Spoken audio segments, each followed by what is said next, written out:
Nabi extra. I am Shivani Chauhan. इस video में हम लोग देखेंगे क्लास 9 साइंस की बुक का चैप्टर 12 साउंड। इससे पहले हम लोग काफ़ी कुछ ये सारा कवर कर चुके हैं और साउंड को मीडियम की ज़रूरत होती है, मतलब वैक्यूम में ट्रैवल नहीं कर सकता है साउंड जो है। कोई ना कोई तरीका, जैसे सॉलिड हो, लिक्विड हो, गैस हो, कुछ भी हो, हवा हो, मतलब मीडियम चाहिए साउंड को ट्रैवल करने के लिए। अब यहाँ से देखते हैं साउंड वेव्स आर लॉन्गिट्यूडनल। तो लॉन्गिट्यूडनल वेव्स क्या होती हैं, ट्रांसवर्स वेव क्या होती हैं, एग्जाम के लिए बहुत ज़्यादा इंपॉर्टेंट है और अब इस वीडियो में हम यहाँ से आगे का ही देखने वाले हैं। तो एक्टिविटी में कहा गया है एक स्लिंगी लीजिए। इससे जो स्प्रिंग होता है इसको एक तरफ से खींचिए, एक तरफ से आप खींचिए, एक तरफ से आपके फ्रेंड खींचेंगे। तो आप लोग खींचिए, फिर खींचने के बाद आप इसको दबाइए भी। तो जहाँ पर ये स्लिंगी पास आ रहा है, जो मतलब बिल्कुल पास पास पास पास है ना, उसको हम कंप्रेशन कहते हैं। और जहाँ ये थोड़े थोड़े से दूर आ जाते हैं, जहाँ दूर आ जाते हैं उसको हम लोग रेयर फ्रैक्शन कहते हैं। तो देखिए, जो पास आ जाते हैं तो उसको कंप्रेशन कहते हैं, और जो ये दूर दूर दूर दूर होते हैं तो इसको हम लोग कहते हैं ये रेयर फ्रैक्शन है। तो लॉन्गिट्यूडनल वेव ना स्लिंगी। अब लॉन्गिट्यूडनल वेव क्या होती है ये हम देखने वाले हैं। तो यहाँ पर हमें बताया गया है कि रीजन्स जहाँ पे कॉइल एक दूसरे के काफ़ी ज़्यादा पास आ जाता है, जहाँ पर पास हो जाता है कॉइल, उसको हम कंप्रेशन कहते हैं। और रीजन्स जहाँ पर कॉइल काफ़ी ज़्यादा दूर होता है, मतलब देखिए ऐसे ऐसे करके काफ़ी ज़्यादा पास है ना, और ऐसे ऐसे करके काफ़ी दूर होता है, तो हम इसको रेयर फ्रैक्शन कहते हैं। तो पास वाले को कंप्रेशन और दूर वाले को रेयर फ्रैक्शन कहते हैं। तो जैसा कि हम लोग को पता है, sound propagates in a medium in a series of compression and rare fraction.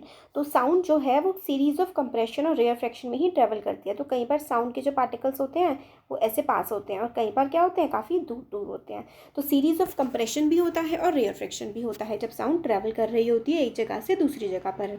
ये हमें बताया गया है। Now we can compare the propagation of disturbance in a slinky with the sound propagation in the medium. तो जैसे स्लिंगी में ये पास हो रहे हैं, स्प्रिंग दूर हो रहे हैं, इसी तरीके से साउंड भी किसी मीडियम में ट्रैवल करती है। These waves are called longitudinal waves. इस तरीके से ऐसे ऐसे करके जो वेव्स चल रही होती हैं इनको ही हम लोग लॉन्गिट्यूडनल वेव्स कहते हैं। तो लॉन्गिट्यूडनल वेव्स में क्या होता है ना, in these waves the individual particles of the medium move in the direction parallel to the direction of propagation of disturbance. अब इसका क्या मतलब है, देखिए डिस्टर्बेंस का मतलब होता है किस डायरेक्शन में आपने उस चीज़ को मूव किया है। जैसे कि ये स्प्रिंग था, स्प्रिंग को आपने इस डायरेक्शन में धक्का लगाया, ठीक है, इस डायरेक्शन में आपने सपोज करिए स्प्रिंग को आपने भी इसी तरफ को खींचा और आपके फ्रेंड ने भी इसको इसी तरफ को खींचा। तो डायरेक्शन ऑफ डिस्टर्बेंस क्या हो गई, डायरेक्शन ऑफ डिस्टर्बेंस ये हो गई है।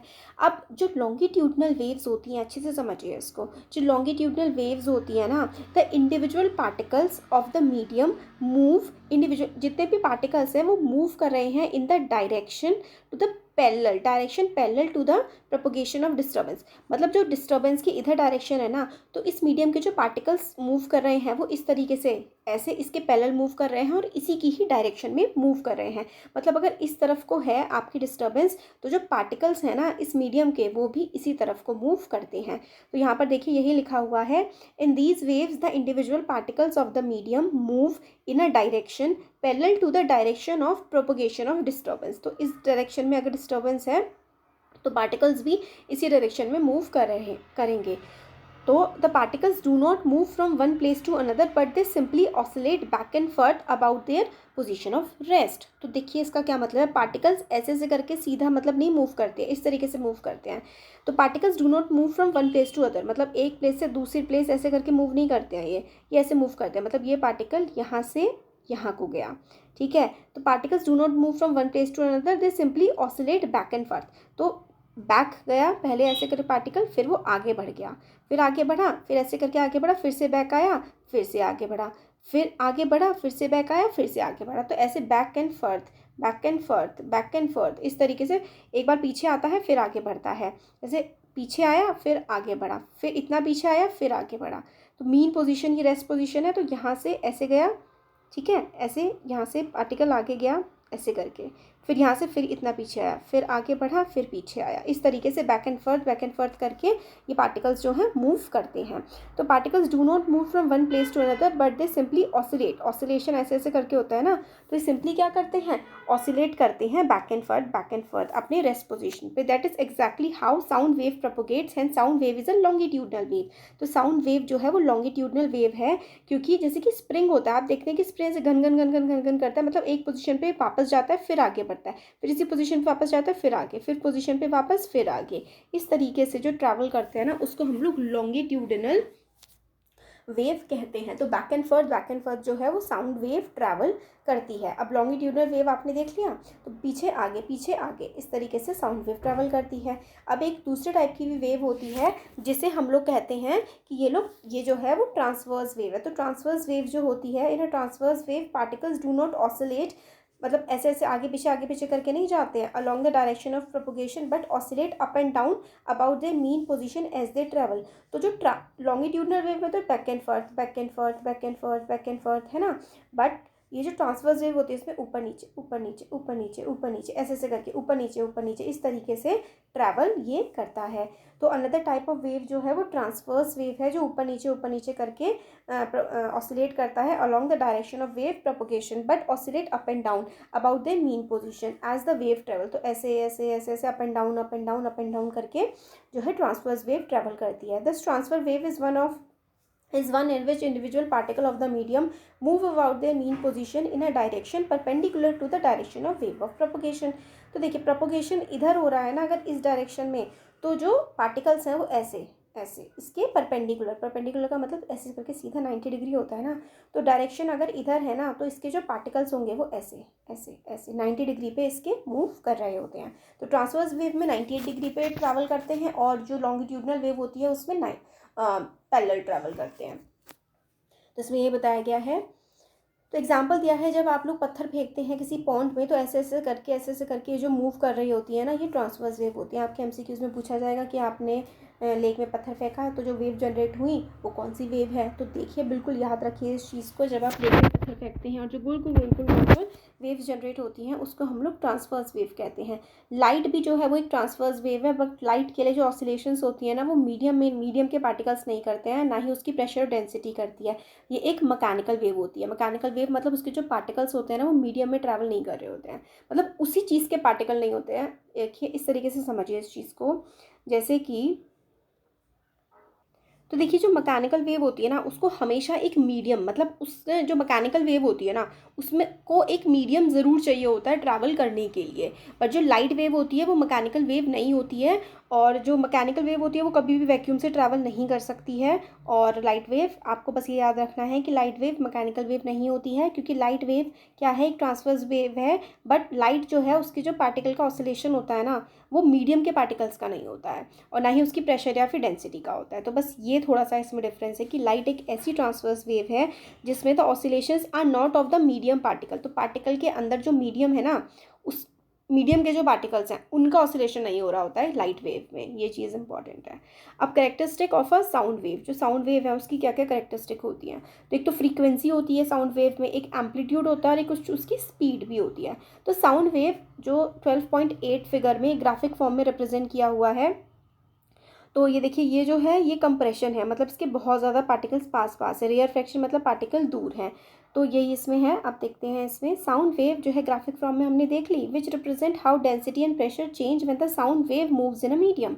तो साउंड वेव जैसे किसी मीडियम में मूव करती है तो किस तरीके से उसका प्रेशर चेंज होता है, कैसे उसकी डेंसिटी चेंज होती है। तो प्रेशर डेंसिटी चेंज होती है ना काफ़ी ज़्यादा, तो किस तरीके से क्या क्या होता है। तो ये जो ग्राफ है इसमें दिखाया गया है, which represent how density and pressure change when the sound wave moves in a medium। तो साउंड वेव जब किसी मीडियम से मूव करती है तो किस तरीके से प्रेशर और डेंसिटी चेंज होती है उस मीडियम की।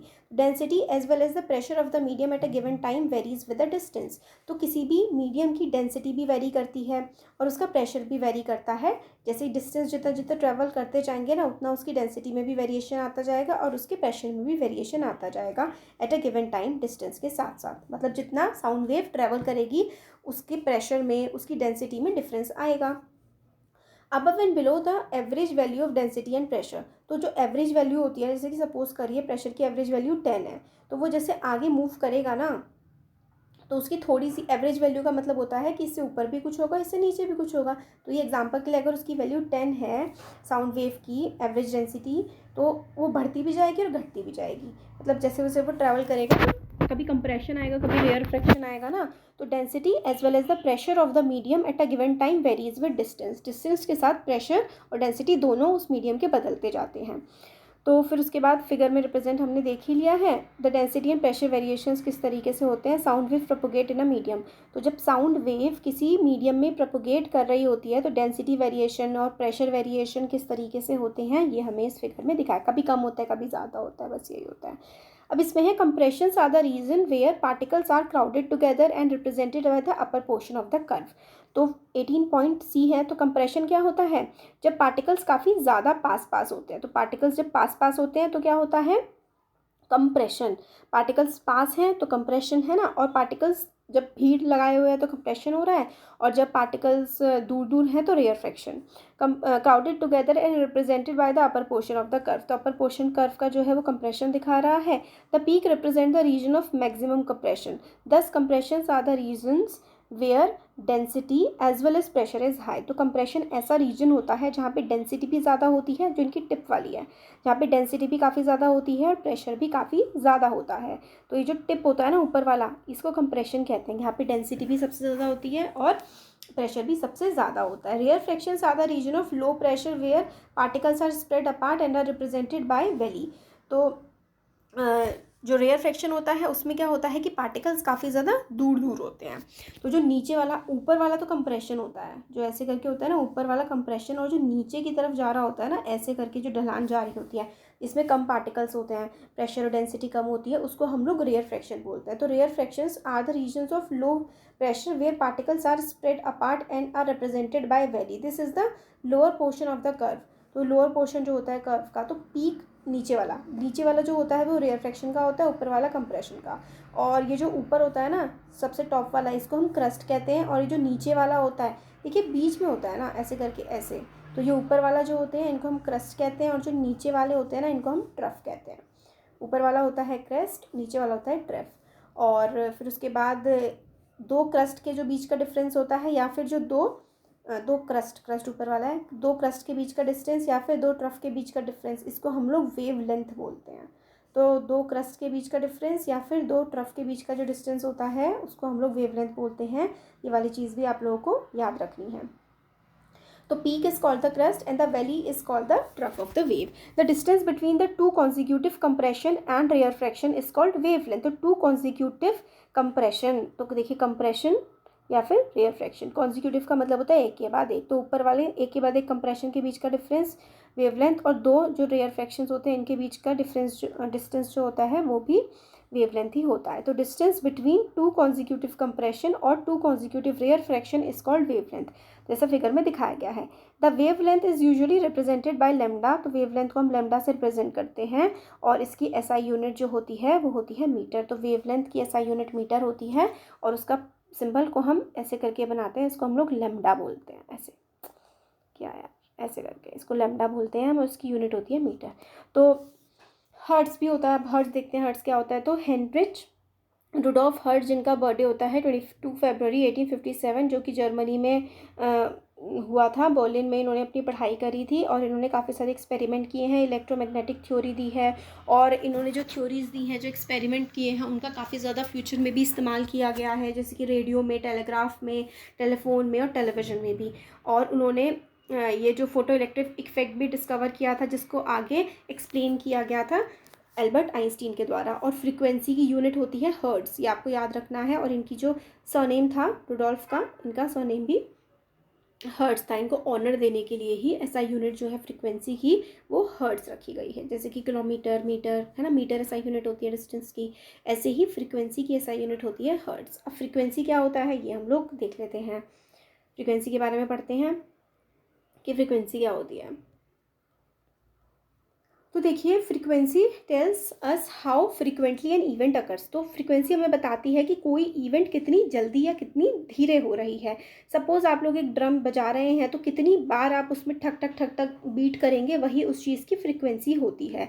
तो हम लोग को पता है कि साउंड को प्रोपोगेट होने के लिए, साउंड को आगे बढ़ने के लिए एक मीडियम की ज़रूरत होती है। तो डेंसिटी जो होती है ना, the density of the medium oscillate between the maximum value and the minimum value. तो डेंसिटी जो होती है मीडियम की वो मैक्सिमम मिनिमम वैल्यू के बीच में ऑसिलेट करता है। तो change in density from the maximum value to minimum value then again to the maximum value makes one complete oscillation. तो मतलब मैक्सिमम मिनिमम, तो इन दोनों के बीच के जो डिफरेंस होते हैं यहाँ से लेकर के यहाँ तक, ये मैक्सिमम वैल्यू और मिनिमम वैल्यू, इससे एक ऑसिलेशन कंप्लीट होता है। तो the number of such oscillation per unit time is called the frequency of the wave. तो फ्रीक्वेंसी की क्या डेफिनेशन हो गई, number of oscillations per unit time. मतलब सपोज करिए कि 1 मिनट में कितने ऑसिलेशंस हो रहे हैं, कितनी बार वो ऑब्जेक्ट हिल रहा है, वही उसकी फ्रीक्वेंसी होती है। If you can count the number of compressions और rarefactions that cross per unit time, we will get the frequency of second wave. It is usually represented by nu, nu। तो ये जो ऐसे करके sign है ना, इसको हम लोग न्यू बोलते हैं। Its SI unit is hertz. तो हर्ट्स हमने देखा था, तो न्यू जो है, न्यू लेटर है, इसकी एसआई यूनिट क्या होती है, हर्ट्स होती है। If we can count number of compressions and rarefaction, तो कंप्रेशन रेयरफेक्शन यूनिट टाइम में, यूनिट टाइम मतलब जितने भी टाइम में आपको गिवन है, जिसकी भी फ्रीक्वेंसी निकालनी है, उस पर्टिकुलर टाइम में कितने कंप्रेशन रेयरफेक्शन हुए हैं, वो अगर आप लोग काउंट कर लेंगे तो आप लोग निकाल लेंगे फ्रीक्वेंसी। तो we will get frequency of sound wave. It is usually represented by nu, its unit is hertz. तो हर्ट्स इसकी यूनिट होती है। तो time taken by 2 consecutive compression और rarefaction to cross a fixed point is called time period of the wave. तो क्या होता है, कितना टाइम लिया जाता है, 2 consecutive कंप्रेशन या फिर रेयरफेक्शन को to cross a fixed point, मतलब एक पॉइंट को क्रॉस करने पे कितने कंप्रेशन रेयरफेक्शन हो रहे हैं। फिर टाइम टेकन बाय 2 consecutive, मतलब एक के बाद एक कंप्रेशन रेयरफेक्शन हो रहे हैं किसी भी पर्टिकुलर पॉइंट को क्रॉस करने में, is called the time period of the wave. मतलब वेव का कितना टाइम पीरियड है वो, मतलब कितनी यहाँ से लेकर के यहाँ तक जाने में कितने कंप्रेशन रेयरफेक्शन हो रहे हैं, कितना टाइम वो लगा रही है, तो उसका टाइम पीरियड हो जाएगा। In other words we can say that time taken for one complete oscillation is called the time period of the sound wave. तो अगर हम लोग देखें कि कितना टाइम लगता है एक ऑसिलेशन को कंप्लीट करने में किसी भी साउंड वेव को, तो उसको हम लोग कहते हैं टाइम पीरियड, और इसको हम टी से रिप्रेजेंट करते हैं। तो ऐसा यूनिट जो है वो टाइम की सेकंड होती है, और frequency and time are related है। फ्रीक्वेंसी जो होती है ना वो टाइम के इन्वर्सली प्रोपोर्शनल होती है। तो new is equals to 1/t होता है। वायलिन है अगर किसी कमरे में, और फ्लूट भी बज रही है, बांसुरी भी बज रही है, वायलिन भी बज रहा है, बिल्कुल सेम टाइम पे ऑर्केस्ट्रा में, तो दोनों की साउंड जो है वो मीडियम से, एक ही मीडियम से ट्रैवल करेगी, हवा से ट्रैवल करती है और हमारे कानों तक पहुंचती है। दोनों की दोनों साउंड जो है वो सेम स्पीड से ट्रैवल कर रही होती है, इरिस्पेक्टिव ऑफ द सोर्स की वो कहाँ से आ रही हैं। बट साउंड्स जो हैं हम लोग को अलग अलग लगती हैं। ऐसा इसलिए होता है क्योंकि उनकी जो साउंड की जो पिच होती है ना वो अलग होती है। तो पिच उनको करेक्टराइज करती है कि मतलब इसकी साउंड ज़्यादा है, इसकी साउंड कम है, ये सारी की सारी चीज़ें हम लोगों को पिच से पता लगती हैं। तो हमारा ब्रेन जो है वो किस तरीके से इंटरप्रेट करता है फ्रीक्वेंसी को, ये डिपेंड करता है उसकी पिच पर। मतलब फ्रीक्वेंसी ज़्यादा है, कम है, या क्या भी जो भी चीज़ है वो डिपेंड करता है, हमारे ब्रेन उसकी पिच से समझता है। तो how brain interpret the frequency of an emitted sound is called its pitch. तो हमारा ब्रेन फ्रीक्वेंसी को किस तरीके से इंटरप्रेट कर रहा है, समझ रहा है, वो पिच पे डिपेंड करता है। जितनी ज़्यादा फास्ट वाइब्रेशन होगी सोर्स की, higher is the frequency and higher is the pitch. तो जितनी बार वो ऐसे करके वाइब्रेट करेगा, उतनी ही ज़्यादा उसकी फ्रीक्वेंसी होगी, और जितनी ज़्यादा फ्रीक्वेंसी होगी उतनी ही ज़्यादा उस ऑब्जेक्ट की पिच होती है। तो फिगर 12.9 है यहाँ पर देखिए, इसकी देखिए ऑब्वियसली लो पिच होगी क्योंकि कितनी कम वेव्स हैं, और उसमें कितनी ज़्यादा वेव्स हैं क्योंकि बहुत ज़्यादा वो ऑसिलेट कर रहा है। तो जितनी ज़्यादा बार कोई भी ऑब्जेक्ट ऑसिलेट करेगा उतनी ही ज़्यादा उसकी पिच होती है। Thus high pitch sound correspond to more number of compression. High sound का मतलब है ज़्यादा कंप्रेशन रिफ्रैक्शन हो रहे हैं एक पर्टिकुलर टाइम में, मतलब यूनिट टाइम में अगर ज़्यादा कंप्रेशन रिफ्रैक्शन हो रहे हैं तो ज़्यादा फ्रिक्वेंसी है और ज़्यादा उसका पिच है, ज़्यादा पिच है। ऑब्जेक्ट अलग अलग साइज़ के होते हैं और अलग अलग कंडीशंस में वाइब्रेट करते हैं, तो उनकी जो फ्रीक्वेंसी है और उनकी जो साउंड है यानी कि उनकी जो पिच है वो भी अलग होती है। तो अगर ऐसे करके दूर दूर है तो इसकी पिच कम होगी, और इस तरीके से है ऐसे ऐसे करके तो फिर उसकी पिच ज़्यादा होगी। तो the magnitude of the maximum disturbance in the medium on, तो इसमें हम लोगों को बोला गया है कि magnitude of the maximum disturbance, कितना ज़्यादा डिस्टर्बेंस होगा मीडियम में on either side of the mean value is called the amplitude of the wave. तो मैग्नीट्यूड मतलब ज़्यादा है, कम है, सबसे ज़्यादा डिस्टर्बेंस हो रहा है किसी भी मीडियम में किसी भी तरफ, तो वो उसका एम्पलीट्यूड होता है वेव का, मतलब किसी भी तरफ ऊपर हो रहा है, नीचे हो रहा है, कितना वेरिएशन हो रहा है, वो उसका एम्पलीट्यूड हो गया। It is usually represented by letter A. तो देखिए ये होता है जैसे कि ये है यहाँ पर, ऊपर था शायद, ये देखिए ये कितना वेरिएशन आ रहा है यहाँ पे कितना आ रहा है, जैसे कि ये वेव है ऊपर की तरफ या नीचे की तरफ, इसमें कितना वेरिएशन आ रहा है। तो ये इसकी लेंथ कितनी है, ये मैग्नीट्यूड हो गया है ना। तो इसको हम लोग लेटर ए से रिप्रेजेंट करते हैं। तो एम्पलीट्यूड कितना होगा, तो the mean value is called the amplitude of the wave, it is usually represented by A. तो ये मैंने आपको बता दिया क्या होता है।